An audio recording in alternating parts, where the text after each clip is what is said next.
Hello दोस्तों, मैं अलका पटेल आप सभी का आपके अपने YouTube channel exam education point पर स्वागत करती हूँ। ये मैराथन क्लास आप लोगों के एग्ज़ाम टाइम को ध्यान में रखते हुए बनाई गई है ताकि आप लोग कम टाइम में अच्छे से अपना रिवीजन कर सकें और एग्ज़ाम में अपना बेहतर दे सकें।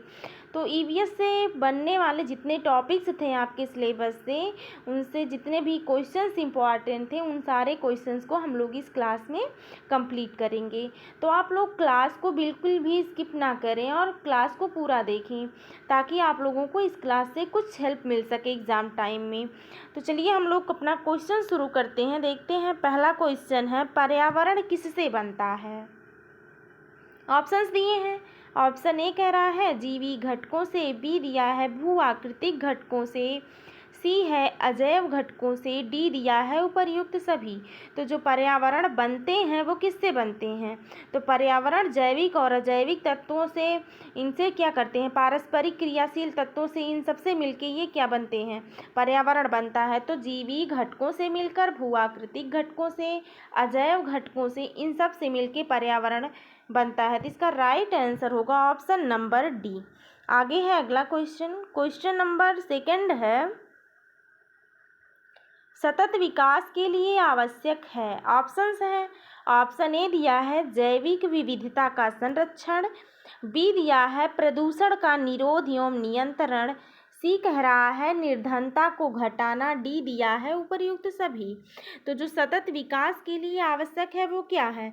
वो जैविक विविधता का संरक्षण, प्रदूषण का निरोध एवं नियंत्रण और निर्धनता को घटाना, ये सारे पॉइंट्स जो हैं वो सतत विकास के लिए आवश्यक है। तो इसका भी राइट आंसर होगा ऑप्शन नंबर डी।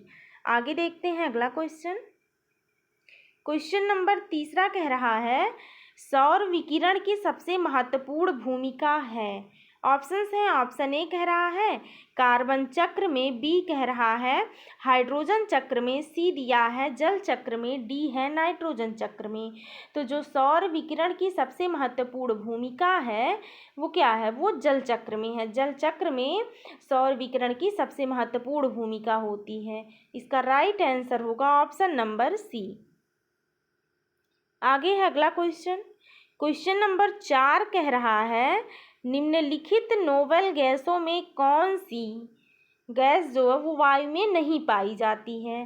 ठीक, इसमें देखते हैं ऑप्शंस क्या क्या दिए हैं। नीचे ऑप्शंस दिया है।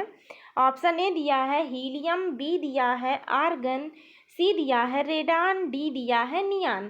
तो क्या पूछा है, नोबेल गैसों में कौन सी गैस है जो वायु में नहीं पाई जाती है? तो वो कौन सी गैस है जो नहीं पाई जाती है? तो वायुमंडल में जो नहीं पाई जाती है वो क्या है? रेडान है। तो इसका राइट आंसर होगा ऑप्शन नंबर सी। आगे देखते हैं अगला क्वेश्चन। क्वेश्चन नंबर 5 कह रहा है, पर्यावरण अपकर्ष से अभिप्राय है। ऑप्शंस हैं। ऑप्शन ए कह रहा है पर्यावरणीय गुणों का पूर्ण रूप से निम्नीकरण, बी दिया है मानवीय क्रियाकलापों से विपरीत परिवर्तन लाना, सी दिया है पारिस्थितिकी विभिन्नता के परिणाम स्वरूप, देखिए पारिस्थितिकी असंतुलन, डी दिया है उपर्युक्त सभी। तो क्या होगा, जो पर्यावरण अपकर्ष है इसका अभिप्राय क्या है? प्राकृतिक जो आवास का विनाश है, जैव विविधता की हानि या प्राकृतिक संसाधनों के क्षरण होने से पर्यावरण को होने वाले जितने नुकसान हैं वो क्या हैं? वही तो पर्यावरण अपकर्ष होते हैं। तो इसमें जो होगा पर्यावरणीय गुणों का पूर्ण रूप से निम्नीकरण, मानवीय क्रियाकलापों से विपरीत परिवर्तन लाना और पारिस्थितिकी विभिन्नता के परिणाम स्वरूप पारिस्थितिकी असंतुलन, ये सारे पॉइंट्स जो हैं वो पर्यावरण अपकर्ष से अभिप्राय में के लिए सही हैं। तो इसका राइट आंसर होगा ऑप्शन नंबर डी। आगे है अगला क्वेश्चन। क्वेश्चन नंबर 6 कह रहा है, धारणीय कृषि का अर्थ है। ऑप्शंस हैं।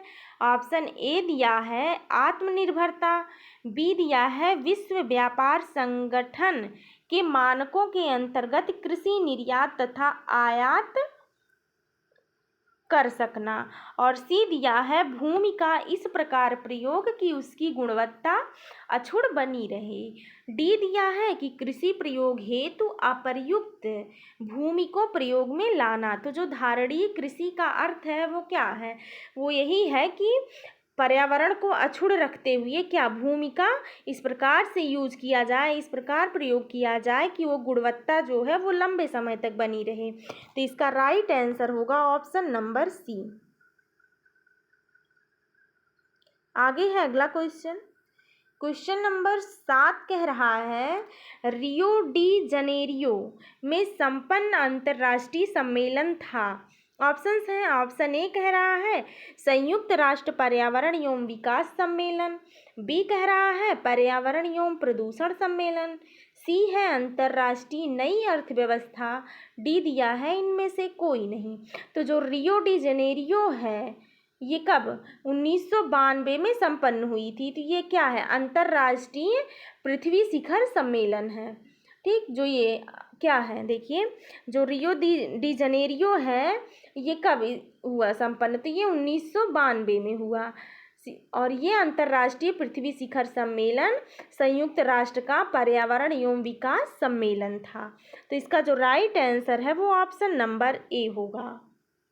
ठीक, आगे देखते हैं अगला क्वेश्चन। क्वेश्चन नंबर 8 कह रहा है पहला पृथ्वी शिखर सम्मेलन कहाँ हुआ था। क्या कह रहा है कि पहला जो पृथ्वी शिखर सम्मेलन हुआ वो कहाँ हुआ। ऑप्शंस हैं, ऑप्शन ए कह रहा है वाशिंगटन, बी दिया है जेनेवा, सी दिया है रियो डी जेनेरियो, डी दिया है ब्यूनस आयर्स। तो जो पृथ्वी का पहला शिखर सम्मेलन हुआ था वो रियो डी जनेरियो में हुआ था। इसका राइट आंसर है ऑप्शन नंबर सी। आगे है अगला क्वेश्चन। क्वेश्चन नंबर 9 कह रहा है विश्व मौसम विज्ञान संगठन का मुख्यालय अवस्थित है। ऑप्शंस हैं, ऑप्शन ए कह रहा है जेनेवा में, बी दिया है रोम में, सी दिया है सिडनी में, डी दिया है टोक्यो में। तो जो विश्व मौसम विज्ञान संगठन का मुख्यालय है वो जेनेवा में स्थित है। इसका राइट आंसर होगा ऑप्शन नंबर ए। आगे है अगला क्वेश्चन। अगला क्वेश्चन है ग्रीन पीस इंटरनेशनल का मुख्यालय अवस्थित है। ऑप्शंस हैं, ऑप्शन ए दिया है एम्स्टर्डम में, बी है कैनबरा में, सी दिया है ओटावा में, डी है नागासाकी में। तो जो ग्रीन पीस इंटरनेशनल है वो एक गैर सरकारी पर्यावरण संगठन है जिसका मुख्यालय नीदरलैंड के एम्स्टर्डम में है। तो इसका राइट आंसर है ऑप्शन नंबर ए। आगे देखते हैं अगला क्वेश्चन। क्वेश्चन नंबर 11 कह रहा है पर्यावरण सुरक्षा अधिनियम को अन्य किस नाम से जाना जाता है। क्या कह रहा है कि पर्यावरण सुरक्षा अधिनियम को अन्य किस नाम से जाना जाता है। ऑप्शंस हैं, ऑप्शन ए दिया है छाता विधान, ऑप्शन बी दिया है छड़ी मुबारक, सी दिया है पर्यावरण विधान, डी दिया है इको संरक्षा नियम। तो जो भारत में पर्यावरण, देखिए क्या पूछा है, भारत में सुरक्षा, जो पर्यावरण सुरक्षा अधिनियम है वो भारत में जो पर्यावरण संरक्षण अधिनियम है वो 1986 को क्या छाता विधान के रूप में जाना जाता है। तो इसमें राइट आंसर होगा इसका कि पर्यावरण सुरक्षा अधिनियम को अन्य किस नाम से जाना जाता है, तो वो छाता विधान। राइट आंसर होगा ऑप्शन नंबर ए छाता विधान। आगे है अगला क्वेश्चन। क्वेश्चन नंबर 12 कह रहा है भारत में पर्यावरण संरक्षण अधिनियम पारित हुआ। ऑप्शंस हैं, ऑप्शन ए है 1981 में, बी दिया है 1986 में, सी है 1995 में, डी दिया है 2000 में। तो जो भारत में पर्यावरण संरक्षण अधिनियम है वो कब पारित हुआ, तो वो 1986 में पारित हुआ था। तो इसका राइट आंसर है ऑप्शन नंबर बी 1986। आगे है अगला क्वेश्चन। क्वेश्चन नंबर 13 कह रहा है नेशनल ग्रीन ट्रिब्यूनल एनजीटी ठीक भारत सरकार द्वारा स्थापित किया गया था। कब स्थापित किया गया था, तो इसका जो ऑप्शंस हैं, ऑप्शन ए कह रहा है 2008 में, बी दिया है 2009 में, सी कह रहा है 2010, डी दिया है 2011 में। तो जो नेशनल ग्रीन ट्रिब्यूनल है एनजीटी, ठीक, ये भारत सरकार द्वारा कब स्थापित किया गया? तो ये 2010 में स्थापित किया गया। इसका राइट आंसर है ऑप्शन नंबर सी। जो नेशनल ग्रीन ट्रिब्यूनल है, मतलब इसका क्या अर्थ है? राष्ट्रीय हरित न्यायाधिकरण, इसकी स्थापना जो हुई थी वो भारत सरकार द्वारा 18 अक्टूबर 2010 को हुई थी। ठीक, आगे है अगला क्वेश्चन। क्वेश्चन नंबर 14 कह रहा है हरित विकास ग्रीन डेवलपमेंट का लेखक है। ऑप्शंस हैं, ऑप्शन ए कह रहा है एम.जे. ब्रैडशा, बी दिया है एम. निकोलसन, सी दिया है R.H. व्हिटेकर, डी दिया है W.M. एडम्स। तो जो हरित विकास या ग्रीन डेवलपमेंट के लेखक हैं वो कौन है? वो W.M. एडम्स हैं। तो इसका राइट आंसर है ऑप्शन नंबर डी। आगे है अगला क्वेश्चन। क्वेश्चन नंबर 15 है भारत के निम्नलिखित राज्यों में से किसने हाल ही में हरितगृह कृषि प्रारंभ की?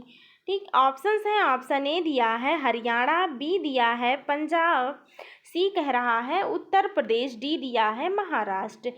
तो जो भारत में क्या पूछा, देखिए, भारत के निम्नलिखित राज्यों में से हरियाणा, पंजाब, उत्तर प्रदेश, महाराष्ट्र, इन राज्यों में से किसने हरितगृह कृषि प्रारंभ की है? तो किसने की है? पंजाब के मार्कफेड और इजराइल के सयाग के बीच जो है 21 अप्रैल 2001 को हुए एक समझौते के तहत जो है पंजाब ने ग्रीन हाउस कृषि के माध्यम से सब्जियां उगाई। तो इसका जो राइट आंसर है वो यही होगा कि पंजाब, इसका राइट आंसर होगा ऑप्शन नंबर बी। तो ये हरित गृह कृषि जो प्रारंभ की गई वो किस समझौते के तहत? तो वो यही था कि पंजाब के मार्कफेड और इजराइल के सयाग के बीच एक समझौता हुआ था। कब? 21 अप्रैल 2001 को। और इसी समझौते के तहत पंजाब ने ग्रीन हाउस कृषि के माध्यम से सब्जियां उगाई हैं। तो इसका राइट आंसर होगा कि किस राज्य ने हरित गृह कृषि प्रारंभ की? तो वो पंजाब ने की। आगे है अगला क्वेश्चन। क्वेश्चन नंबर 16 कह रहा है पारिस्थितिकी तंत्र की संकल्पना को प्रस्तावित किया, किसने किया? ऑप्शंस हैं, ऑप्शन ए दिया है जी टेलर ने, बी कह रहा है ई हंटिंगटन ने, सी कह रहा है D.R. स्टोडर्ट ने, डी दिया है टांसले ने। तो किसने पारिस्थितिकी तंत्र की जो संकल्पना है वो वर्ष 1935 में A.G. टांसले ने प्रस्तावित की थी। तो इसका राइट आंसर होगा ऑप्शन नंबर डी। आगे है अगला क्वेश्चन। क्वेश्चन नंबर 17 कह रहा है किसी निश्चित क्षेत्र में प्राणियों की संख्या की सीमा जिसे पर्यावरण समर्थन कर सकता है क्या कहलाती है? ऑप्शंस हैं, ऑप्शन ए कह रहा है जनसंख्या, बी कह रहा है वहन क्षमता, सी है संख्या या जैव द्रव्यमान का पिरामिड, और डी है उपर्युक्त में से कोई नहीं। तो इसका राइट आंसर क्या है कि जो वहन क्षमता होगा। ठीक, वहन क्षमता क्या होती है? वहन क्षमता या जनसंख्या वहन क्षमता वो किसी भौगोलिक क्षेत्र के पारितंत्र में किसी जीवधारी प्रजाति की उस अधिकतम जनसंख्या के रूप में परिभाषित की जाती है जिसको पारितंत्र के संसाधन पोषण प्रदान कर सकते हैं। तो मतलब क्या हुआ, किसी निश्चित क्षेत्र में जो प्राणियों की संख्या की सीमा है जिसे पर्यावरण समर्थन कर सकता है उसको वहन क्षमता कहते हैं। आगे है अगला क्वेश्चन। क्वेश्चन नंबर 18 है प्रथम पोषक स्तर के अंतर्गत आते हैं। ऑप्शंस हैं, ऑप्शन ए कह रहा है शाकाहारी जंतु, बी दिया है मांसाहारी, सी है सर्वभक्षी, डी दिया है हरित पादप। तो जो प्रथम पोषक स्तर के अंतर्गत आते हैं उनमें क्या आते हैं? उनमें पेड़ पौधे आते हैं। मतलब इसका राइट आंसर क्या होगा? जो प्रथम पोषक स्तर के अंतर्गत आते हैं वो आते हैं हरित पादप। ठीक, तो इसका राइट आंसर होगा ऑप्शन नंबर डी। क्यों आते हैं? क्योंकि ये जो है अपना भोजन स्वयं बनाते हैं और ये क्या है, उत्पादक होते हैं या फिर प्राथमिक पोषक होते हैं। आगे है अगला क्वेश्चन। क्वेश्चन नंबर 19 कह रहा है पारिस्थितिक तंत्र में तत्वों के चक्रण को क्या कहते हैं? ऑप्शंस हैं, ऑप्शन ए कह रहा है रासायनिक चक्र, बी कह रहा है जैव भू रासायनिक चक्र, सी दिया है भूवैज्ञानिक चक्र, डी दिया है भू रासायनिक चक्र। तो क्या होगा? पारिस्थितिक तंत्र में जो तत्वों के चक्रण को कहा जाता है वो जैव भू रासायनिक चक्र कहा जाता है। इसका राइट आंसर है ऑप्शन नंबर बी। आगे है अगला क्वेश्चन। क्वेश्चन नंबर 20 कह रहा है चिपको आंदोलन संबंधित है, किससे संबंधित है? तो ऑप्शंस हैं, ऑप्शन ए कह रहा है पादप संरक्षण से, बी दिया है बाघ परियोजना से, सी दिया है घड़ियाल परियोजना से, डी दिया है पादप जनन से। तो जो चिपको आंदोलन है वो पेड़ों की कटाई को रोकने के लिए किया गया एक महत्वपूर्ण आंदोलन था। तो इसमें क्या होगा? ऑप्शंस के हिसाब से देखिए, बताइए कि जो चिपको आंदोलन संबंधित है वो पादप संरक्षण से है। तो इसका राइट आंसर है ऑप्शन नंबर ए। आगे है अगला क्वेश्चन। क्वेश्चन नंबर 21 कह रहा है पारिस्थितिकीय पदछाप के माप की इकाई है। ऑप्शंस हैं, ऑप्शन ए कह रहा है भूमंडलीय हेक्टेयर, बी दिया है नैनोमीटर, सी दिया है हाफ क्यूबिक फुट, डी दिया है क्यूबिक टन। तो जो पारिस्थितिकी पदछाप के माप की इकाई है वो क्या है? वो भूमंडलीय हेक्टेयर होती है। इसका राइट आंसर है ऑप्शन नंबर ए, भूमंडलीय हेक्टेयर जो पारिस्थितिकी पदछाप के माप की इकाई है। आगे है अगला क्वेश्चन। क्वेश्चन नंबर 22 कह रहा है दो भिन्न समुदायों के बीच का संक्रांति क्षेत्र कहलाता है, क्या कहलाता है? ऑप्शंस हैं, ऑप्शन ए है इकोटाइप, बी है इकेड, सी दिया है इकोस्फीयर, डी दिया है इकोटोन। तो क्या होगा? दो भिन्न समुदायों के बीच का जो संक्रमण क्षेत्र होता है वो इकोटोन कहलाता है। इसका राइट आंसर है ऑप्शन नंबर डी। आगे है अगला क्वेश्चन। क्वेश्चन नंबर 23 कह रहा है जैव विविधता का अर्थ है। ऑप्शंस हैं, ऑप्शन ए कह रहा है विभिन्न प्रकार के पादप एवं वनस्पति, बी दिया है विभिन्न प्रकार के जंतु, सी कह रहा है एक निर्धारित क्षेत्र में विभिन्न प्रकार के पादप एवं जंतु, डी दिया है विभिन्न प्रकार के विदेशागत पादप एवं जंतु। तो जैव विविधता का जो अर्थ है वो क्या है? किसी पारिस्थितिकी तंत्र में विद्यमान सजीव प्राणियों, पौधों या जंतुओं की विविधता को ही जैव विविधता के रूप में परिभाषित किया जाता है। तो इसका जो राइट आंसर होगा वो क्या होगा कि जैव विविधता का अर्थ एक निर्धारित क्षेत्र में विभिन्न प्रकार के पादप एवं जंतु होते हैं। ठीक, इसका राइट आंसर है ऑप्शन नंबर सी। आगे है अगला क्वेश्चन।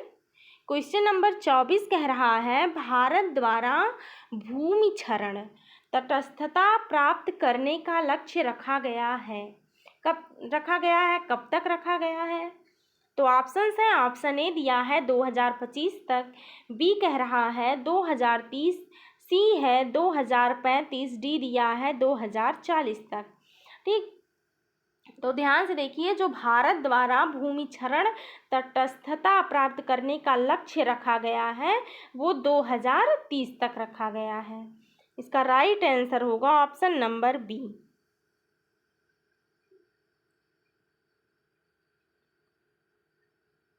अगला क्वेश्चन है क्वेश्चन नंबर 25 है जैव विविधता शब्द की रचना किसने की? ऑप्शंस हैं, ऑप्शन ए कह रहा है बीपी सिंह, बी दिया है कार्ल मोबियस, सी कह रहा है सर एजी टेंसले, डी है वाल्टर जी रोसेन ने। तो जो जैव विविधता शब्द की रचना की है वो किसने की है? तो वो वाल्टर जी रोसेन ने की है। इसका राइट आंसर होगा ऑप्शन नंबर डी। आगे है अगला क्वेश्चन।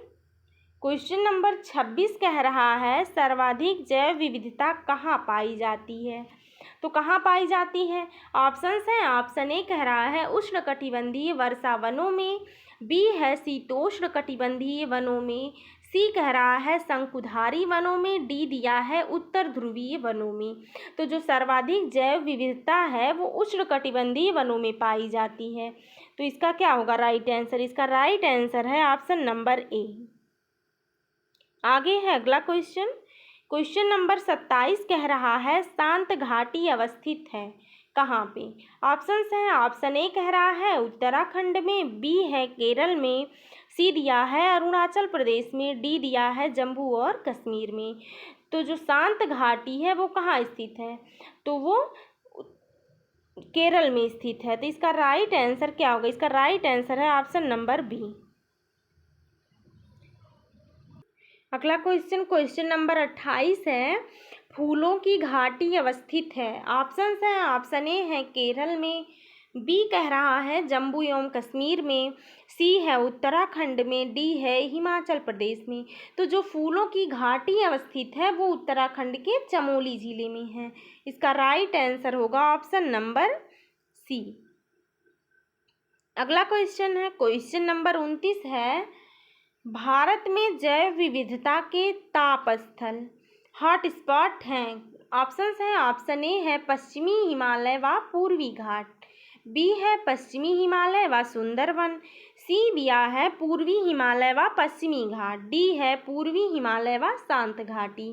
ठीक, तो जो भारत में जैव विविधता के ताप स्थल हैं वो क्या हैं? वो पूर्वी हिमालय व पश्चिमी घाट हैं। तो इसका राइट आंसर होगा ऑप्शन नंबर सी।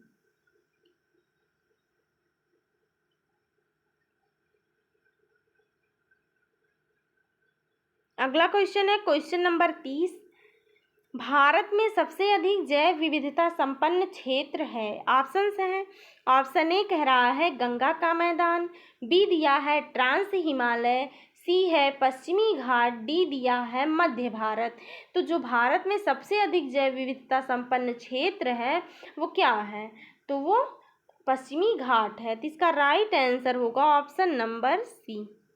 आगे है अगला क्वेश्चन, क्वेश्चन नंबर 31 कह रहा है, राष्ट्रीय उद्यानों में आनुवंशिक विविधता का रख रखाव किया जाता है। ऑप्शंस है, ऑप्शन ए कह रहा है इन सीटू संरक्षण द्वारा, और बी है एक्स सीटू संरक्षण द्वारा, और सी है जीन पूल द्वारा, और डी क्या कह रहा है उपर्युक्त में से कोई नहीं।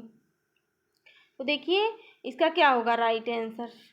राष्ट्रीय उद्यानों में जो आनुवंशिक विविधता का रखरखाव किया जाता है वो किसके द्वारा? तो वो इन सीटू संरक्षण द्वारा किया जाता है। ठीक, इसका राइट आंसर क्या होगा? इसका राइट आंसर है ऑप्शन नंबर ए। ठीक, आगे है अगला क्वेश्चन, क्वेश्चन नंबर 32 कह रहा है, रेड डाटा बुक का प्रकाशन किसके द्वारा किया जाता है? तो ऑप्शंस है, ऑप्शन ए है USEPA, और बी है IUCN, और सी कह रहा है WWF, डी है IGBP। तो रेड डाटा बुक जो है इसका प्रकाशन IUCN। ठीक, देखिए किसके द्वारा होता है? जो रेड डाटा बुक का प्रकाशन है वो IUCN, international union for conservation of nature, इसके द्वारा किया जाता है। किसके द्वारा? IUCN द्वारा किया जाता है। तो इसका जो स्थापना वर्ष है वो 1964 है। जो इसकी स्थापना की गई थी वो कब की गई थी? 1964 में की गई थी। और इसके तहत उन प्रजातियों को रखा जाता है जिन पर विलुप्त होने का खतरा मंडराता है। तो रेड डाटा बुक के तहत उन्हीं प्रजातियों को रखा जाता है। तो जो इसका प्रकाशन है वो किसके द्वारा किया जाता है? इंटरनेशनल, देखिए IUCN, international union for conservation of nature. तो इसका राइट आंसर है option number B. Red data book का प्रकाशन IUCN द्वारा किया जाता है। आगे है अगला क्वेश्चन, क्वेश्चन नंबर 33 है, रेड डाटा बुक का संबंध है किससे है? देखिए ऑप्शंस हैं, ऑप्शन ए कह रहा है जैव विविधता के बारे में जो तथ्यों से है, या फिर बी कह रहा है विलुप्ति के संकट से ग्रस्त जीव जंतुओं से है, सी है वृक्षारोपण से, डी क्या कह रहा है तस्करों द्वारा वन्य प्राणियों के अवैध शिकार से। तो अभी हम लोगों ने जस्ट ऊपर क्या पढ़ा था कि रेड डाटा बुक का जो संबंध है या इसके तहत जितने भी प्रजाति आते हैं उन किन प्रजातियों को रखा जाता है जो विलुप्त होने का खतरा जिन पर मंडरा रहा हो उन्हीं को रखा जाता है। तो इसमें क्या होगा? राइट आंसर होगा ऑप्शन नंबर बी, विलुप्ति के संकट से ग्रस्त जीव जंतुओं से। ठीक, आगे है अगला क्वेश्चन, क्वेश्चन नंबर 34 है, किसी प्रजाति को विलुप्त माना जा सकता है जब वह अपने प्राकृतिक आवास में देखी नहीं गई हो कितने वर्षों से। तो कितने वर्षों से? ऑप्शंस है, ऑप्शन ए कह रहा है 15 वर्षों से, बी है 25 वर्षों से, सी है 40 वर्षों से, डी कह रहा है 50 वर्षों से। तो कितने जो प्रकृति संरक्षण हेतु अंतर्राष्ट्रीय संघ बनाए गए हैं उनकी परिभाषा के अनुसार जब किसी प्रजाति को 50 वर्ष तक ना देखा जाए तो उनको क्या माना जाता है कि वो, देखिए, वो प्रजाति जो है वो विलुप्त मानी जाती हैं। ठीक, इसका राइट आंसर होगा ऑप्शन नंबर डी। आगे है अगला क्वेश्चन। क्वेश्चन नंबर 35 कह रहा है भारत में गिद्धों की कमी का अत्यधिक प्रमुख कारण है। ऑप्शंस हैं, ऑप्शन ए कह रहा है विषाणु संक्रमण, बी दिया है जीवाणु संक्रमण, सी है जानवरों को दर्द निवारक देना, डी दिया है जानवरों को एस्ट्रोजन इंजेक्शन देना। तो जो गिद्धों की कमी का प्रमुख कारण है वो जानवरों को दर्द निवारक देना है। ठीक, तो इसका क्या राइट आंसर होगा? इसका राइट आंसर होगा ऑप्शन नंबर सी। और इनको कौन सा दर्द निवारक दिया जाता था? तो वो था डिक्लोफिनेक सोडियम था जो इन लोगों को दिया जाता था दर्द निवारक के रूप में। अगला क्वेश्चन है, क्वेश्चन नंबर 36 है ड्यूगोंग नामक समुद्री जीव जो कि विलोपन की कगार पर है क्या है? ये जो ड्यूगोंग नामक एक समुद्री जीव है वो क्या है? ऑप्शंस है, ऑप्शन ए है उभयचर है, बी है बोनी फिश है, सी दिया है शार्क और डी दिया है स्तनधारी। तो जो ड्यूगोंग है वो एक विशाल समुद्री स्तनधारी है। ठीक, इसका जो है ये विलुप्त हो जा रहे हैं। तो इसका राइट आंसर होगा ऑप्शन नंबर डी। जो ड्यूगोंग नामक समुद्री जीव है वो एक स्तनधारी है। आगे है अगला क्वेश्चन, क्वेश्चन नंबर 37 कह रहा है रामसर सम्मेलन संरक्षण से संबंधित था। ऑप्शंस हैं, ऑप्शन ए कह रहा है जैव ईंधन के, बी है वनों के, सी दिया है नम भूमि के, डी है शुष्क भूमि के। तो जो रामसर सम्मेलन संरक्षण था वो किससे संबंधित है? तो वो नम भूमि से संबंधित है। इसका राइट आंसर है ऑप्शन नंबर सी। आगे है अगला क्वेश्चन, क्वेश्चन नंबर 38 दिया है वेटलैंड दिवस मनाया जाता है, कब मनाया जाता है? तो ऑप्शन है, ऑप्शन ए कह रहा है 2 फरवरी को, बी है 2 अप्रैल को, सी है 2 मई को, डी दिया है 2 मार्च को। तो जो वेटलैंड है या फिर विश्व आर्द्र भूमि दिवस है वो कब, वो 2 फरवरी को मनाया जाता है। ठीक, इसका राइट आंसर होगा ऑप्शन नंबर ए। आगे है अगला क्वेश्चन, क्वेश्चन नंबर 39 है भारतीय संसद द्वारा जैव विविधता अधिनियम पारित किया गया। ऑप्शंस हैं, ऑप्शन ए है मई 2000 में, बी है दिसंबर 2002 में, सी है जनवरी 2004 में, डी दिया है अक्टूबर 2008 में। तो जो भारतीय संसद द्वारा जैव विविधता अधिनियम है उसको कब, 11 दिसंबर 2002 को पारित किया गया था। इसका राइट आंसर है ऑप्शन नंबर बी, 11 दिसंबर 2002 को। डेट भी आप लोग याद रखे रहिएगा, ऑप्शन के हिसाब से आप लोगों को टिक करना। देखिए अगला क्वेश्चन है क्वेश्चन नंबर 40। क्वेश्चन नंबर 40 कह रहा है जैव विविधता पर संयुक्त राष्ट्र सम्मेलन के दलों का 10वां सम्मेलन आयोजित किया गया था। कहाँ किया गया था? तो ऑप्शंस हैं, ऑप्शन ए दिया है बीजिंग में, और बी क्या कह रहा है, बी कह रहा है कोपेनहेगन में, सी है नगोया में, डी दिया है न्यूयॉर्क में। तो क्या पूछा है कि जैव विविधता पर जो संयुक्त राष्ट्र सम्मेलन के दलों का 10वां सम्मेलन हुआ था वो कहाँ हुआ था? तो वो नगोया जापान में 2010 में आयोजित किया गया था। इसका राइट आंसर है ऑप्शन नंबर सी, नगोया में। और ये नगोया कहाँ है? जापान में। और कब आयोजित किया गया था? तो 2010 में। आगे है अगला क्वेश्चन, क्वेश्चन नंबर 41 कह रहा है कि सबसे लंबा जीवित वृक्ष है। ऑप्शंस हैं, ऑप्शन ए है यूकेलिप्टस, बी है सिकोया, सी है देवदार, डी है आम। ठीक, तो इसमें क्या होगा, देखिए जो पूछा है कि सबसे लंबा जीवित वृक्ष है वो क्या है, तो जो सबसे लंबा जीवित वृक्ष है वो सिकोया है। और ये कहाँ, ये संयुक्त राज्य अमेरिका के उत्तरी कैलिफोर्निया में पाया जाता है। जो इसकी सिकोया की लंबाई जो होती है वो कितनी है, वो 379 फीट के लगभग होती है। ठीक, तो इसका राइट आंसर है ऑप्शन नंबर बी, सिकोया। सबसे लंबा जो जीवित वृक्ष माना जाता है वो सिकोया है। आगे है अगला क्वेश्चन।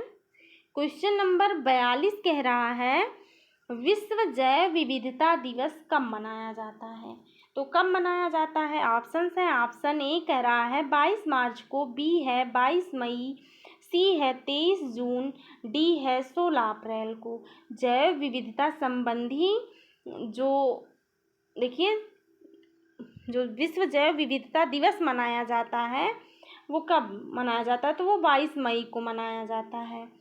ठीक, इसका राइट आंसर है ऑप्शन नंबर बी।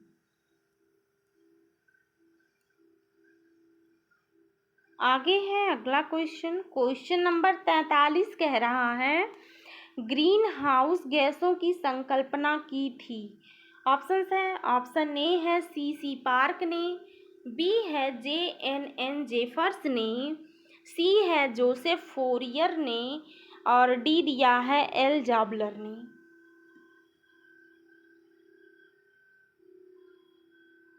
तो जो ग्रीन हाउस गैसों की संकल्पना दी थी वो जोसेफ फोरियर ने 1824 में दी थी। इसका राइट आंसर है option number C, Joseph Fourier. कब दी थी, तो 1824 ईस्वी में दी थी।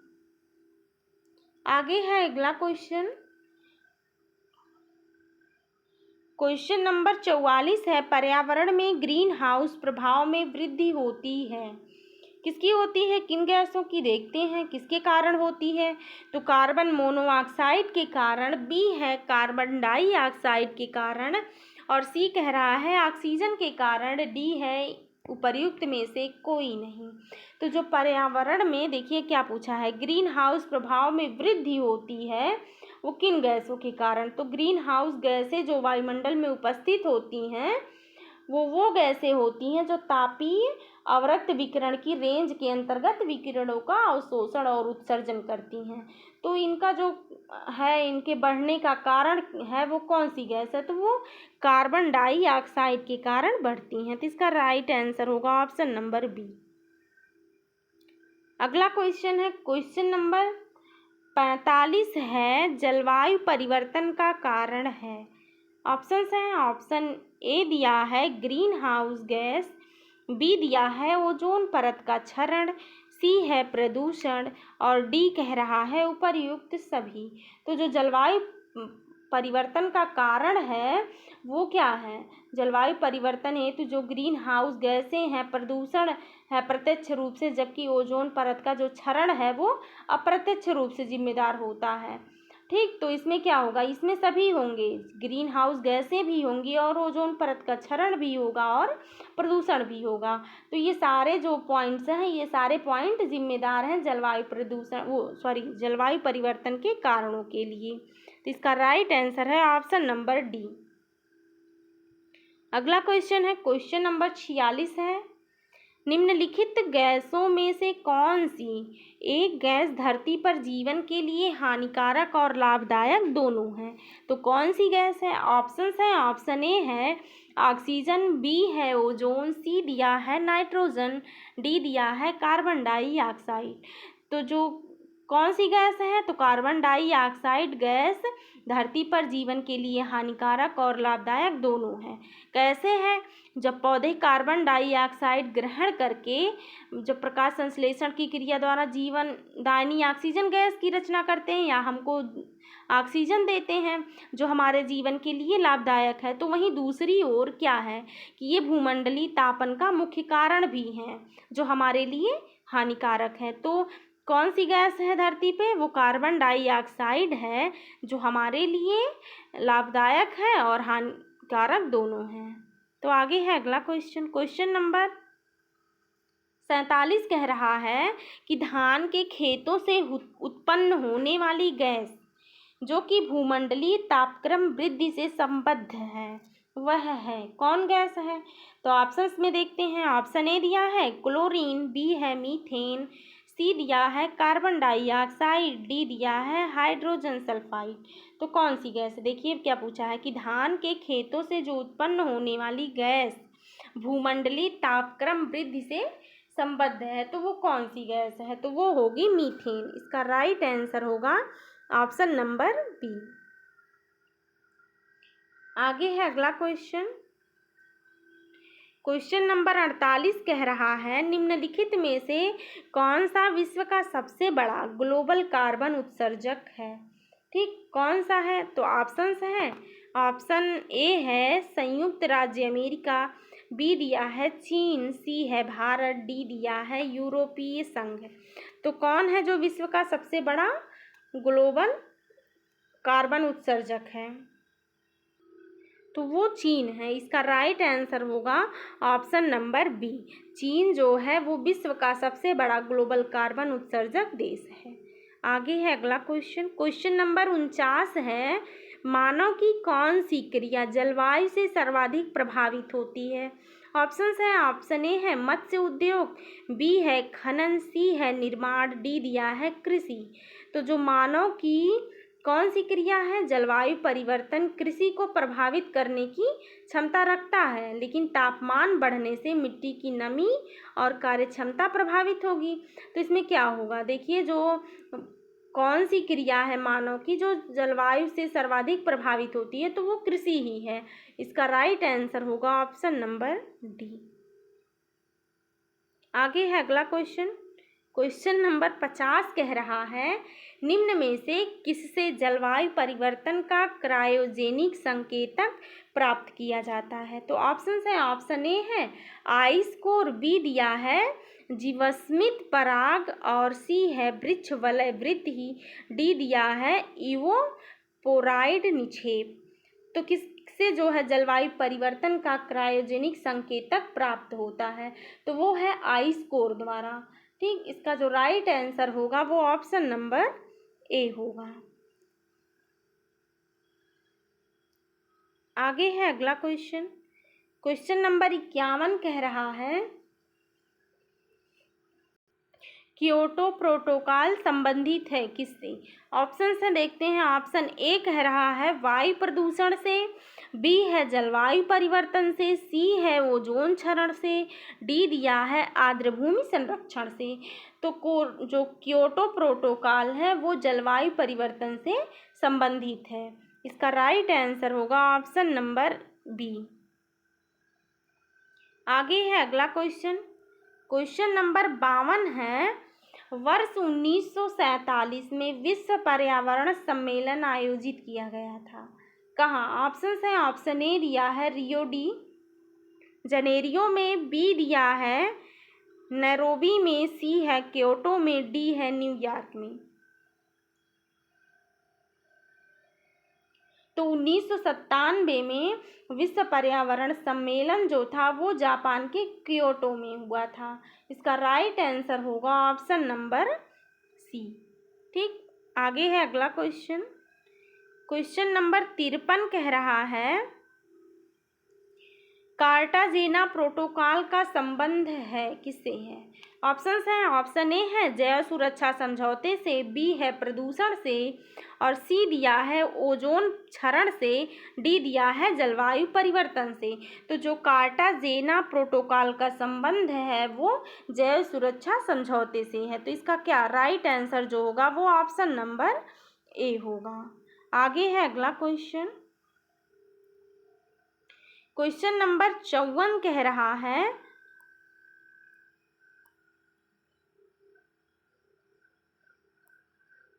देखिए क्वेश्चन नंबर 54 कह रहा है निम्नलिखित में से कौन सा विश्व का पहला देश है जिसने भूमंडलीय तापन के प्रतिकरण के लिए कार्बन टैक्स लगाने का प्रस्ताव रखा? तो ऑप्शंस हैं। ऑप्शन ए कह रहा है ऑस्ट्रेलिया, बी है जर्मनी, सी दिया है जापान, डी है न्यूजीलैंड। तो जो कार्बन कर या कार्बन टैक्स लगाया जाने वाला क्या है? देखिए विश्व का पहला देश जो है वो कौन सा होगा? तो वो है न्यूजीलैंड। इसका राइट आंसर होगा ऑप्शन नंबर डी, न्यूजीलैंड। ठीक, आगे है अगला क्वेश्चन। क्वेश्चन नंबर 55 है, जलवायु परिवर्तन पर भारत की प्रथम राष्ट्रीय कार्य योजना कब लोकार्पित की गई थी? ऑप्शन है, ऑप्शन ए दिया है 2000 में, बी है 2008 में, सी दिया है 2012 में और डी दिया है 2015 में। तो जो जलवायु परिवर्तन पर भारत की प्रथम राष्ट्रीय कार्य योजना थी वो 30 जून 2008 को लोकार्पित की गई थी। तो इसका राइट आंसर होगा ऑप्शन नंबर बी, 2008, 30 जून 2008 को। आगे है अगला क्वेश्चन। क्वेश्चन नंबर 56 कह रहा है, किसके सहयोग से झारखंड राज्य जलवायु केंद्र स्थापित कर दिया गया है? तो ऑप्शन है, ऑप्शन ए कह रहा है विश्व व्यापार संगठन द्वारा और बी है एम्सनेस्टी इंटरनेशनल, सी दिया है संयुक्त राष्ट्र विकास कार्यक्रम और डी दिया है इनमें से कोई नहीं। तो क्या होगा इसका राइट आंसर? देखिए, विश्व किसके सहयोग से जो झारखंड राज्य जलवायु केंद्र स्थापित कर दिया गया है, तो किसके द्वारा? तो वो किया गया है संयुक्त राष्ट्र विकास कार्यक्रम द्वारा। इसका राइट आंसर है ऑप्शन नंबर सी। आगे है अगला क्वेश्चन। क्वेश्चन नंबर 57 है, वायुमंडल में ओजोन परत क्या करती है? तो ऑप्शन है, ऑप्शन ए कह रहा है वर्षा करती है, बी कह रहा है प्रदूषण उत्पन्न करती है, सी है पृथ्वी पर परावैंगनी किरणों से जीवन रक्षा करती है और डी दिया है वायुमंडल में ऑक्सीजन उत्पन्न करती है। तो जो वायुमंडल में ओजोन परत है उसका काम क्या है? पृथ्वी पर परावैंगनी किरणों से जीवन की रक्षा करना। इसका राइट आंसर होगा ऑप्शन नंबर सी। आगे है अगला क्वेश्चन। क्वेश्चन नंबर 58 है, वायुमंडल की सबसे निचली परत कौन सी है? तो ऑप्शंस हैं, ऑप्शन ए है समताप मंडल, बी है ओजोन मंडल, सी है आयन मंडल, डी है क्षोभ मंडल। तो जो वायुमंडल की सबसे निचली परत होती है वो क्षोभ मंडल होती है। इसका राइट आंसर है ऑप्शन नंबर डी। आगे है अगला क्वेश्चन। क्वेश्चन नंबर 59 है, निम्नलिखित में कौन सी गैस ओजोन परत के अवक्षय के लिए उत्तरदायी है? ऑप्शंस हैं, ऑप्शन ए है कार्बन डाइऑक्साइड, बी है कार्बन मोनोऑक्साइड, सी दिया है नाइट्रस ऑक्साइड, डी है क्लोरोफ्लोरोकार्बन। तो कौन सी गैस है जो ओजोन परत के अवक्षय के लिए उत्तरदायी है? तो वो क्लोरोफ्लोरोकार्बन है। इसका राइट आंसर है ऑप्शन नंबर डी। अगला क्वेश्चन, क्वेश्चन नंबर 60 है, ओजोन छिद्र का निर्माण सर्वाधिक है कहाँ पे? ऑप्शंस हैं, ऑप्शन ए है भारत के ऊपर, बी दिया है अफ्रीका के ऊपर, सी है अंटार्कटिका के ऊपर और डी है यूरोप के ऊपर। तो ओजोन छिद्र का निर्माण जो सर्वाधिक है वो अंटार्कटिका के ऊपर पाया जाता है। तो इसका राइट आंसर है ऑप्शन नंबर सी।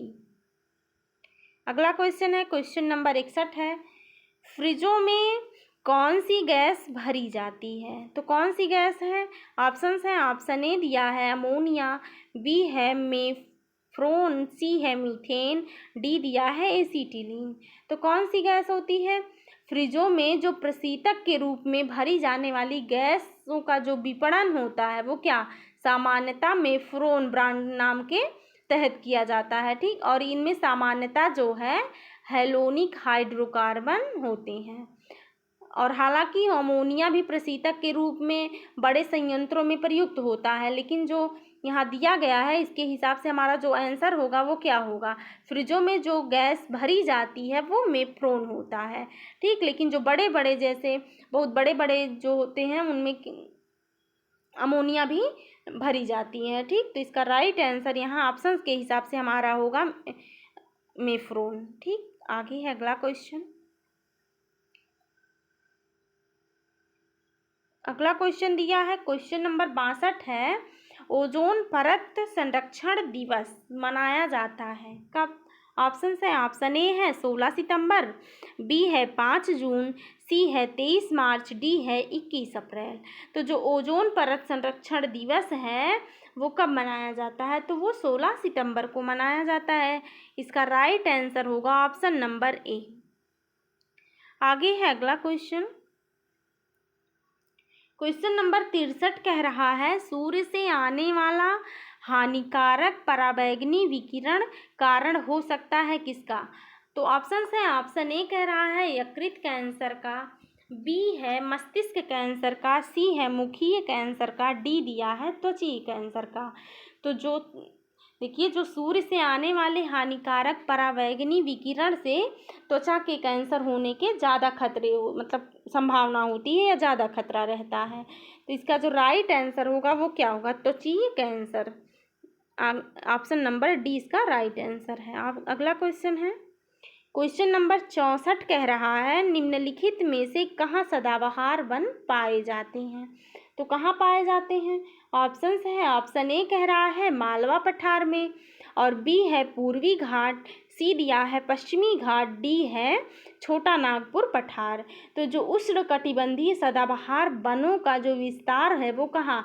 पश्चिमी घाट, जिसको सह्याद्री, ठीक, उत्तर पूरब भारत और अंडमान और निकोबार द्वीप समूह के जो 200 सेंटीमीटर से अधिक औसत वार्षिक वर्षा वाले क्षेत्रों में ये पाया जाता है। तो ये कहाँ पाया जाता है?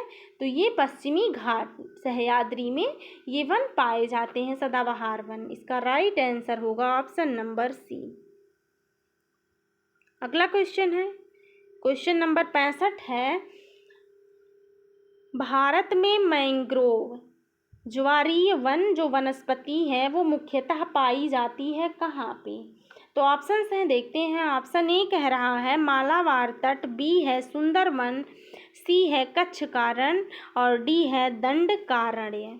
तो कहाँ है भारत में जो मैंग्रोव वनस्पति है वो कहाँ पाई जाती हैं? तो वो सुंदरवन में पाई जाती हैं, ठीक। कहाँ पाई जाती हैं? तो सुंदरवन में। और जो ज्वारीय वन डेल्टा प्रदेशों और समुद्र के जो ज्वार वाले भागों में होते हैं उन्हीं को हम क्या कहते हैं? मैंग्रोव वनस्पति कहते हैं। तो ये कहाँ पाई जाती हैं? तो ये सुंदरवन डेल्टा में पाई जाती हैं। इसका राइट आंसर है ऑप्शन नंबर बी। आगे है अगला क्वेश्चन, क्वेश्चन नंबर 66 कह रहा है कि भारत में निम्नलिखित क्षेत्रों में से किस एक में मैंग्रोव वन, सदापर्णी वन और पर्णपाती वनों का संयोजन है? तो कहाँ है? ऑप्शन से देखते हैं। ऑप्शन ए कह रहा है उत्तर तटीय आंध्र प्रदेश, और बी कह रहा है दक्षिण पश्चिम बंगाल, सी है दक्षिणी सौराष्ट्र, डी है अंडमान और निकोबार द्वीप समूह। तो ये देखिए, भारत में जो किस क्षेत्रों में एक साथ जो है मैंग्रोव वन, सदापर्णी और पर्णपाती वनों का संयोजन है, तो कहाँ है वो? तो वो है अंडमान और निकोबार द्वीप समूह में। यहाँ पर तीनों वन ही पाए जाते हैं। तो इसका राइट आंसर है option number D. Question number 67 कह रहा है निम्नलिखित जंगलों में से कौन सा जंगल पृथ्वी ग्रह के फेफड़ों के रूप में जाना जाता है? तो कौन सा वन जाना जाता है?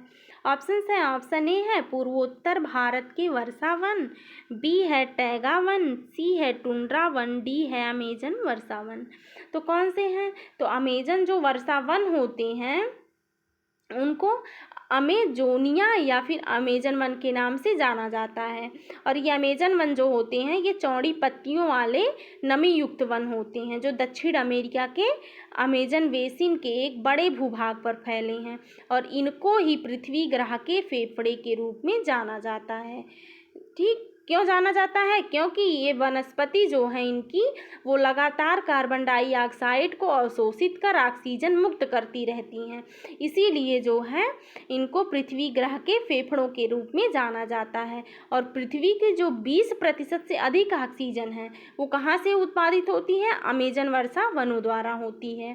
ठीक, तो इसका राइट आंसर होगा ऑप्शन नंबर डी, अमेजन वर्षा वन, जिनको क्या कहते हैं? पृथ्वी ग्रह के फेफड़ों के रूप में जाना जाता है। आगे है अगला क्वेश्चन, क्वेश्चन नंबर 68 कह रहा है राष्ट्रीय वन नीति 1952 के अनुसार निम्नलिखित में से कौन सा वन का संवर्ग नहीं है। तो कौन सा नहीं है देखते हैं। ऑप्शंस हैं, ऑप्शन ए दिया है राष्ट्रीय वन, बी दिया है राष्ट्रीय उद्यान, सी कह रहा है संरक्षित वन, डी है ग्राम वन। तो कौन नहीं है। तो राष्ट्रीय वन नीति की जो 1952 के अनुसार वनों को कितने भागों में, 4 भागों में किया गया है। तो कौन कौन से हैं, संरक्षित वन, राष्ट्रीय वन, ग्राम वन और वृक्ष भूमि, इनके रूप में वर्गीकृत किया गया है। तो देखते हैं इसमें कौन सा नहीं है। तो इसमें जो नहीं है वो क्या है, वो राष्ट्रीय उद्यान है, जिसको राष्ट्रीय वन नीति के अनुसार जो है वनों के संवर्ग में नहीं रखा गया है, वो राष्ट्रीय उद्यान है। आगे है अगला क्वेश्चन। क्वेश्चन नंबर 69 कह रहा है हमारे देश के निम्नलिखित राज्यों में से किस राज्य में वन का सर्वाधिक क्षेत्र है। तो ऑप्शंस हैं, देखते हैं। ऑप्शन ए क्या कह रहा है। ऑप्शन ए कह रहा है केरल में, बी कह रहा है उत्तर प्रदेश में, सी है मध्य प्रदेश में, डी है राजस्थान में। तो कहाँ है हमारे देश में जो यहाँ पे राज्य दिए गए हैं, इनमें किस राज्य में वन का जो सर्वाधिक क्षेत्र है वो कहाँ है, वो मध्य प्रदेश में है। इसका राइट आंसर है ऑप्शन नंबर सी। आगे है अगला क्वेश्चन। क्वेश्चन नंबर 70 कह रहा है गैवियलिस घड़ियाल बहुतायत में पाया जाता है, कहाँ पाया जाता है। ऑप्शन है, ऑप्शन ए कह रहा है गंगा में, बी है गोदावरी में, सी दिया है कृष्णा में, डी है कावेरी में। तो कहाँ है, घड़ियाल जो होते हैं वो मगरमच्छ के जो है एक प्रजाति होती हैं, मगरमच्छ कुल की एक प्रजाति होती है जो गंगा नदी में पाए जाते हैं, और ये बांग्लादेश, भारत तथा नेपाल में अधिकांश मात्रा में पाए जाते हैं। तो कहाँ पाए जाते हैं, इसमें पूछा है किस नदी में पाए जाते हैं। तो जो ये गैवियलिस या घड़ियाल हैं वो बहुतायत मात्रा में गंगा में पाए जाते हैं। इसका राइट आंसर है ऑप्शन नंबर ए। अगला क्वेश्चन है क्वेश्चन नंबर 71 कह रहा है पगमार्क तकनीक का प्रयोग किया जाता है। ऑप्शंस हैं, ऑप्शन ए है वनों में पक्षी का अवलोकन करने में, बी दिया है दुर्लभ वन्य जंतु के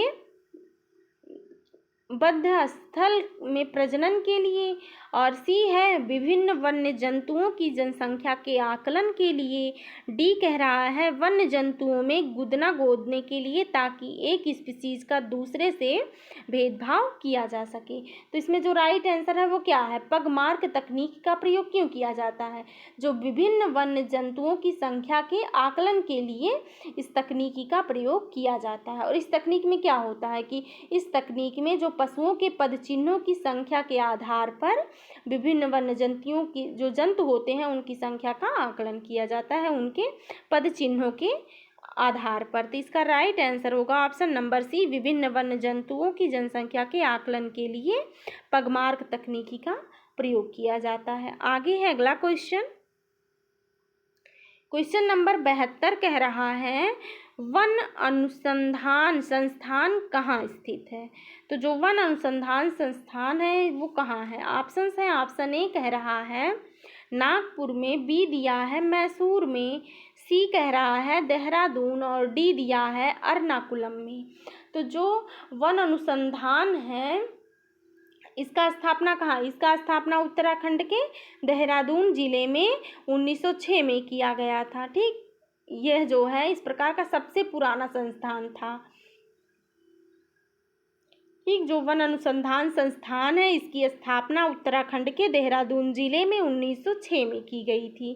ठीक, तो इसका राइट आंसर क्या होगा, ऑप्शन नंबर सी होगा। देहरादून में कब की गई थी, तो 1906 ईस्वी में की गई थी। आगे है अगला क्वेश्चन। क्वेश्चन नंबर 73 कह रहा है निम्न में से चिपको आंदोलन का नेता माना जाता है किसको। ऑप्शन है, ऑप्शन ए कह रहा है मेधा पाटकर को, बी है बाबा आमटे और सी दिया है सुंदरलाल बहुगुणा, डी है किरण बेदी को। तो किसको माना जाता है चिपको आंदोलन का नेता। तो 1970 के दशक में जो देश भर में वनों के विनाश के विरुद्ध हुए एक संगठित प्रतिरोध को क्या कहा गया, चिपको आंदोलन नाम दे दिया गया। और उस सुंदरलाल जो बहुगुणा है इस आंदोलन से जुड़े रहे और इन्हें जो है इसका क्या माना जाता है, नेता माना जाता है। तो कौन है इसके नेता, किसको माना जाता है, तो सुंदरलाल बहुगुणा को माना जाता है। इसका राइट आंसर होगा ऑप्शन नंबर सी। आगे अगला क्वेश्चन है, क्वेश्चन नंबर 74 कह रहा है राजीव गांधी वन्य जीव संरक्षण पुरस्कार दिया जाता है, किसको दिया जाता है। तो ऑप्शन है, ऑप्शन ए कह रहा है शैक्षिक तथा शोध संस्थान को, बी है वन एवं वन्य जीव अधिकारियों को, सी कह रहा है वन्य जीव संरक्षकों को, डी कह रहा है उपर्युक्त सभी को।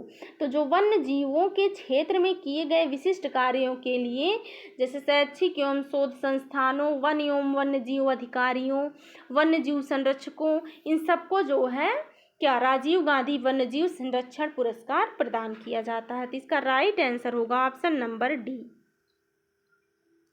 अगला क्वेश्चन है, क्वेश्चन नंबर 75 कह रहा है अमृता देवी स्मृति पुरस्कार जिसके लिए दिया जाता है वह है क्या है। ऑप्शन है, ऑप्शन ए कह रहा है वृक्षारोपण में श्रेष्ठ प्रयास, बी कह रहा है वन एवं वन्य जीवों की सुरक्षा के लिए, सी है वन सुरक्षा पर श्रेष्ठ साहित्य के लिए, डी है उद्यानों को सौंदर्यीकरण के लिए। तो जो अमृता देवी स्मृति पुरस्कार है वो वन एवं वन्य जीवों के संरक्षण में जो अभूतपूर्व योगदान के लिए दिया जाता है, किसके द्वारा, राजस्थान सरकार के वन विभाग द्वारा दिया जाता है। इसका राइट आंसर होगा ऑप्शन नंबर बी। आगे है अगला क्वेश्चन, क्वेश्चन नंबर 76 कह रहा है world wild life fund WWF, ठीक, वर्ल्ड वाइल्ड लाइफ फंड, इसका जो प्रतीक है वो कौन जानवर है। ऑप्शन है, ऑप्शन ए है शेर, बी दिया है जाइंट पांडा, सी दिया है हॉर्नबिल, डी दिया है सफ़ेद भालू। तो जो वर्ल्ड वाइल्ड लाइफ फंड का जो प्रतीक जानवर माना जाता है वो जाइंट पांडा को माना जाता है। और जो वर्ल्ड वाइल्ड लाइफ फंड की स्थापना है वो 1961 में की गई थी। इसका राइट आंसर क्या होगा, इसका राइट आंसर है कि WWF का जो प्रतीक जानवर माना गया है वो जाइंट पांडा को माना गया है और WWF का जो स्थापना वर्ष है वो 1961 है। आप लोगों को ये पॉइंट भी याद रखना होगा कि WWF का जो स्थापना वर्ष है वो 1961 है और जो प्रतीक जानवर है वो जाइंट पांडा है। इसका राइट आंसर है ऑप्शन नंबर बी। अगला क्वेश्चन देखते हैं, क्वेश्चन नंबर 77 कह रहा है विश्व वन्य जीव दिवस मनाया जाता है, कब मनाया जाता है। ऑप्शंस हैं, ऑप्शन ए कह रहा है 27 मार्च को, बी कह रहा है 2 मई को और सी कह रहा है 5 जून को, डी है 21 जून को। तो कब मनाया जाता है, जो विश्व वन्य जीव दिवस मनाया जाता है वो कब मनाया जाता है, तो वो 20 दिसंबर को मनाया जाता है। देखिए इसमें ऑप्शंस नहीं है, तो कब मनाया जाता है विश्व वन्य जीव दिवस, तो वो 20 दिसंबर को मनाया जाता है। ठीक, आगे देखते हैं अगला क्वेश्चन,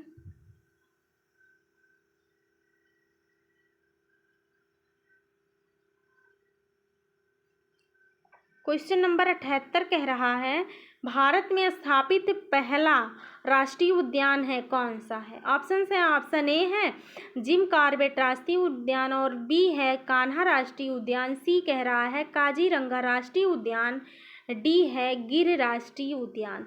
तो जो भारत में स्थापित पहला राष्ट्रीय उद्यान है वो जिम कॉर्बेट राष्ट्रीय उद्यान है। इसकी स्थापना वर्ष जो है वो 1936 में हुआ था। ठीक, किसके रूप में हुआ था, तो हैली नेशनल पार्क के रूप में हुआ था। और ये कहाँ है, जिम कॉर्बेट राष्ट्रीय उद्यान जो है वो उत्तराखंड के नैनीताल जिले में स्थित है। इसका राइट आंसर होगा option number A, Jim Corbett राष्ट्रीय उद्यान जो है ये भारत का पहला राष्ट्रीय उद्यान था।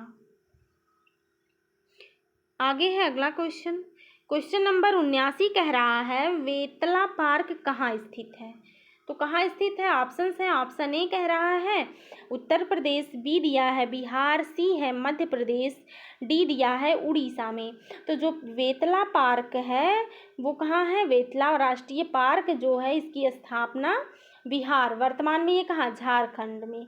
कब हुई थी? तो 1986 में हुई थी।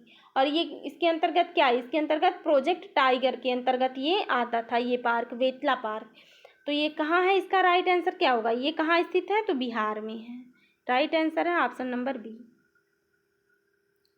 आगे है अगला क्वेश्चन। क्वेश्चन नंबर 80 कह रहा है गैंडे को पुनर्वासित करने का कार्य निम्नलिखित में से किस राष्ट्रीय उद्यान में चल रहा है? तो कहाँ चल रहा है? ऑप्शन है, ऑप्शन ए है कार्बेट राष्ट्रीय उद्यान, बी है दुधवा राष्ट्रीय उद्यान, सी है कान्हा राष्ट्रीय उद्यान, डी है काजीरंगा राष्ट्रीय उद्यान। तो जो गैंडे को पुनर्वासित करने का कार्य दुधवा राष्ट्रीय उद्यान में चल रहा है, और ये दुधवा राष्ट्रीय उद्यान कहाँ है? उत्तर प्रदेश के लखीमपुर खीरी जनपद में है। इसका राइट आंसर होगा ऑप्शन नंबर बी, दुधवा राष्ट्रीय उद्यान। अगला क्वेश्चन है क्वेश्चन नंबर 81 कह रहा है भारत का राष्ट्रीय जैविक उद्यान स्थित है कहाँ पे? ऑप्शन है, ऑप्शन ए कह रहा है मुंबई में, बी कह रहा है लखनऊ में, सी है नई दिल्ली में, डी दिया है बेंगलुरु में। तो कहाँ है? भारत का जो राष्ट्रीय जैविक उद्यान है वो नई दिल्ली में है। तो जो देखिए कहाँ पे है ये नई दिल्ली में है। ठीक, इसका राइट आंसर होगा ऑप्शन नंबर सी। आगे है अगला क्वेश्चन। क्वेश्चन नंबर 82 कह रहा है अंतर्राष्ट्रीय टाइगर दिवस मनाया जाता है, कब मनाया जाता है? तो ऑप्शन है, ऑप्शन ए कह रहा है 24 जुलाई को, बी कह रहा है 29 जुलाई को, सी दिया है 20 जुलाई को, डी है 25 जुलाई को। तो अंतर्राष्ट्रीय टाइगर दिवस कब मनाया जाता है? तो अंतर्राष्ट्रीय टाइगर दिवस 29 जुलाई को मनाया जाता है। इसका राइट आंसर है ऑप्शन नंबर बी।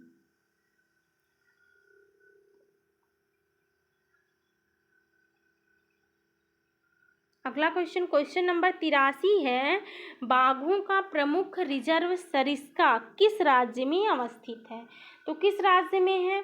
ऑप्शन है, ऑप्शन ए है उत्तर प्रदेश में, बी है राजस्थान में, सी दिया है उत्तराखंड में, डी है मध्य प्रदेश में।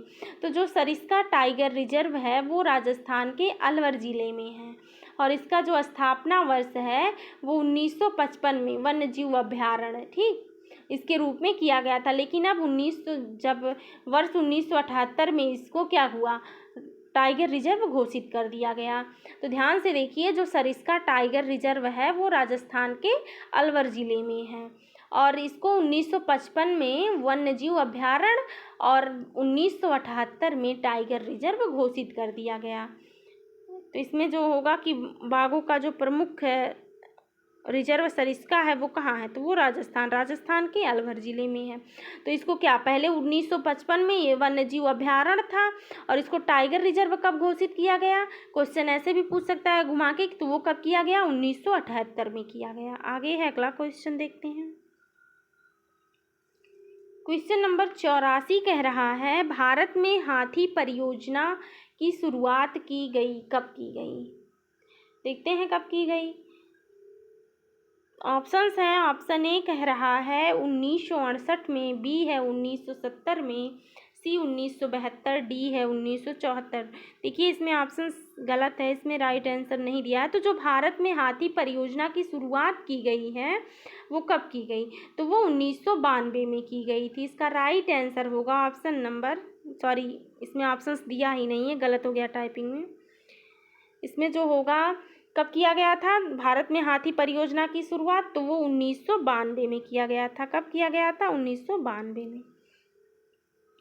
आगे है अगला क्वेश्चन, क्वेश्चन नंबर 85 कह रहा है चिनार वन्य जीव विहार अवस्थित है कहाँ पे? ऑप्शंस हैं। ऑप्शन ए कह रहा है जम्मू व कश्मीर में, बी है केरल में, सी है सिक्किम में, डी दिया है तमिलनाडु में। तो जो चिनार वन्य जीव विहार है वो कहाँ है? वो केरल राज्य में अवस्थित है। इसका राइट आंसर होगा ऑप्शन नंबर बी। आगे अगला क्वेश्चन है, क्वेश्चन नंबर 86 कह रहा है विश्व का सबसे बड़ा वानस्पतिक उद्यान स्थित है कहाँ पे? ऑप्शंस हैं। ऑप्शन ए है क्यू इंग्लैंड में, बी है पेरिस फ्रांस में, सी है हावड़ा भारत में, डी दिया है टोक्यो जापान में।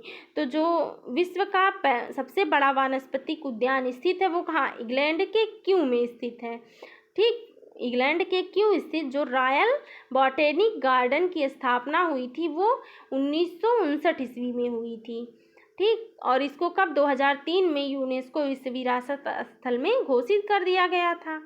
तो यहाँ पे क्या था? यहाँ पे जो पौधे थे वो 40,000 से अधिक प्रजातियों में थे और यही था जो विश्व का सबसे बड़ा वानस्पतिक उद्यान था। इसको कब जो है देखिए क्यों इसको कब जो है यूनेस्को विश्व विरासत स्थल में घोषित किया गया? तो 2003 में घोषित किया गया था। इसका राइट आंसर क्या होगा?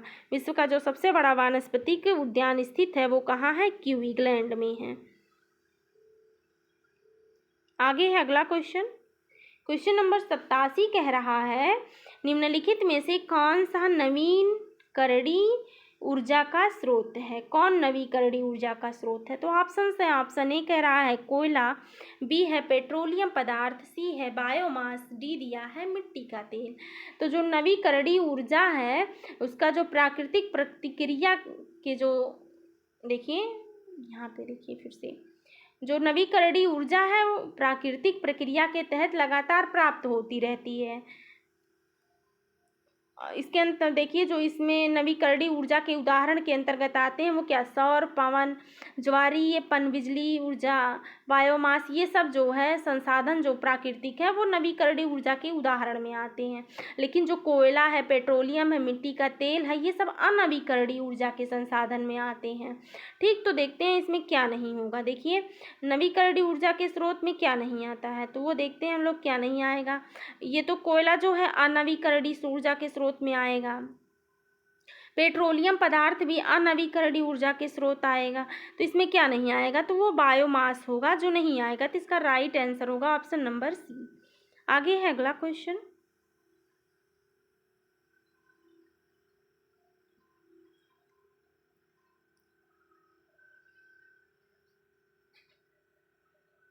क्वेश्चन नंबर 88 कह रहा है निम्नलिखित में से कौन सा एक दुनिया का पहला 100% जैविक राज्य है?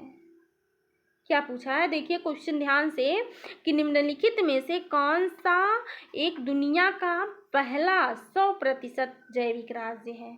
तो ऑप्शंस हैं। ऑप्शन ए कह रहा है क्वींसलैंड ऑस्ट्रेलिया, बी है कैलिफोर्निया संयुक्त राज्य अमेरिका, और सी कह रहा है सिक्किम भारत, डी है क्यूबेक कनाडा। तो कौन सा होगा? इसमें जो राइट आंसर है कि दुनिया का पहला 100% जैविक राज्य है वो कौन सा है? वो है सिक्किम भारत। इसका राइट आंसर है ऑप्शन नंबर सी।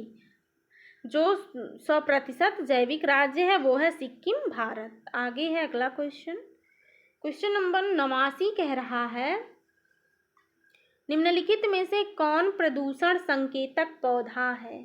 ऑप्शन है। ऑप्शन ए कह रहा है शैवाल, बी है कवक, सी है लाइकेन, डी है फर्न। तो कौन सा है? जो प्रदूषण संकेतक पौधा होता है वो कौन सा पौधा है? तो इसमें जो राइट आंसर होगा वो होगा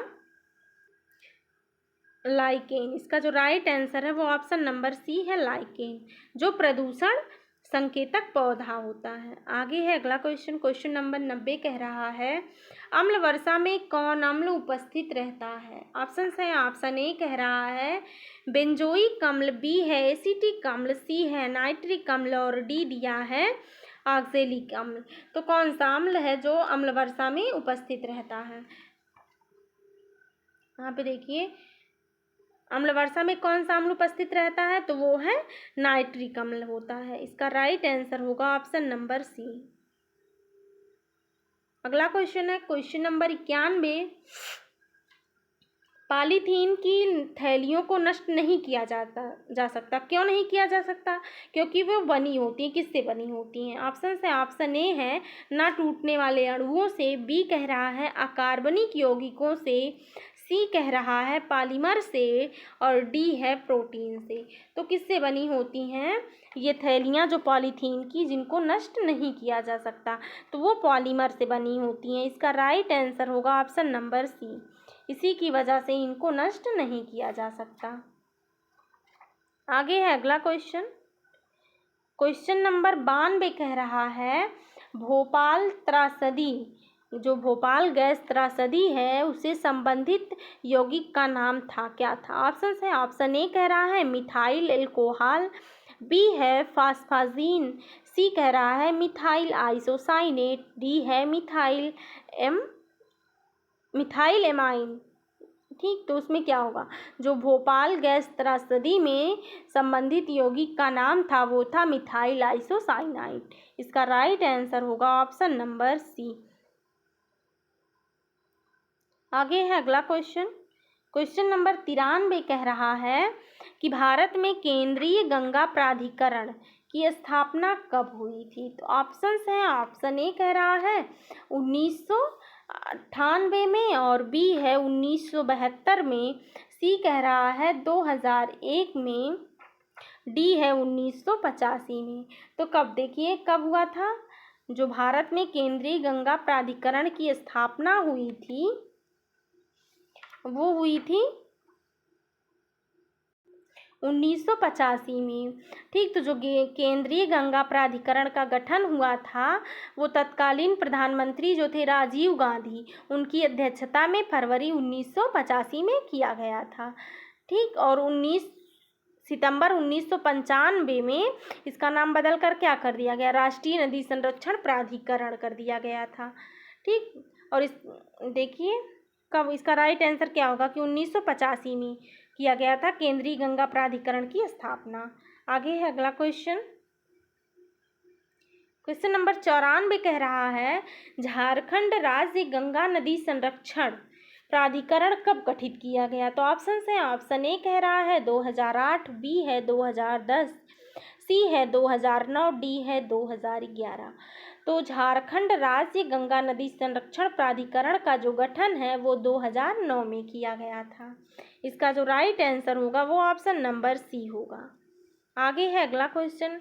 क्वेश्चन नंबर 95 कह रहा है कि दक्षिण गंगोत्री क्या है? ऑप्शन है, ऑप्शन ए कह रहा है आंध्र प्रदेश में नदी घाटी है, बी कह रहा है अंटार्कटिक में भारतीय शोध केंद्र है, सी है गंगोत्री के दक्षिण में गंगा नदी का द्वितीय स्रोत, डी है अंटार्कटिका के निकट हिंद महासागर में द्वीप। तो जो दक्षिण गंगोत्री है वो क्या है? दक्षिण गंगोत्री अंटार्कटिक में भारतीय शोध केंद्र है। इसकी स्थापना 1983-84 में की गई थी। इसका जो राइट आंसर होगा वो क्या होगा? ऑप्शन नंबर बी, अंटार्कटिक में भारतीय शोध केंद्र है। इसकी स्थापना 1983-84 में की गई थी, और भारत ने अपने दूसरे अनुसंधान जो केंद्र थे उन मैत्री की स्थापना वर्ष जो है वो 1988-89 में की थी। ठीक, ये सब बात, लेकिन आप लोग इतना ध्यान रखिए कि जो दक्षिण गंगोत्री है वो अंटार्कटिक में भारत का जो पहला अनुसंधान केंद्र था। ठीक, और इसकी स्थापना जो थी वो 1983-84 में की गई थी। आगे है अगला क्वेश्चन। क्वेश्चन नंबर 96 कह रहा है कि भारत में प्रधानमंत्री ने स्वच्छ भारत अभियान आधिकारिक रूप से कब प्रारंभ किया?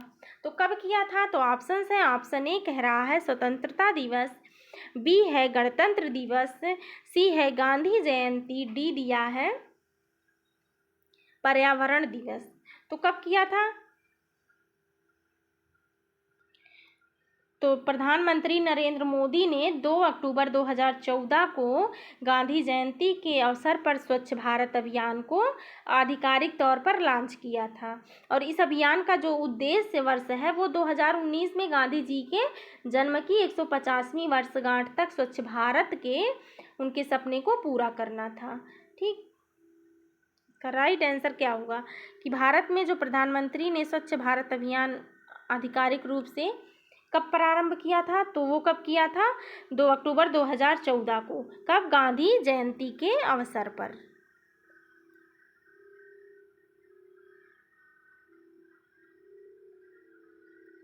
आगे है अगला क्वेश्चन। क्वेश्चन नंबर 97 कह रहा है कि धूल प्रदूषण रोकने के लिए उपर्युक्त या उपयुक्त वृक्ष है कौन सा? ऑप्शन है। ऑप्शन ए कह रहा है कि सीता अशोक, बी है महुआ, सी है पॉपुलर, डी है नीम।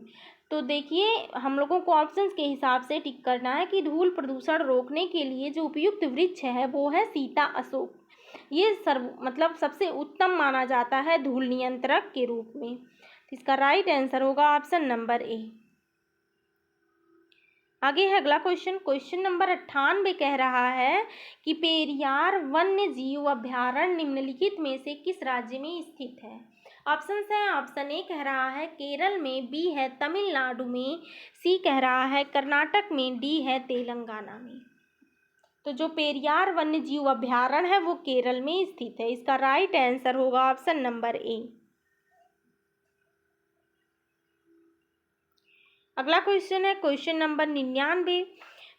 उत्तर प्रदेश में प्रथम बायोटेक पार्क स्थापित किया गया कहाँ? ऑप्शन है। ऑप्शन ए है आगरा में, बी है प्रयागराज में, सी है लखनऊ में, डी है वाराणसी में।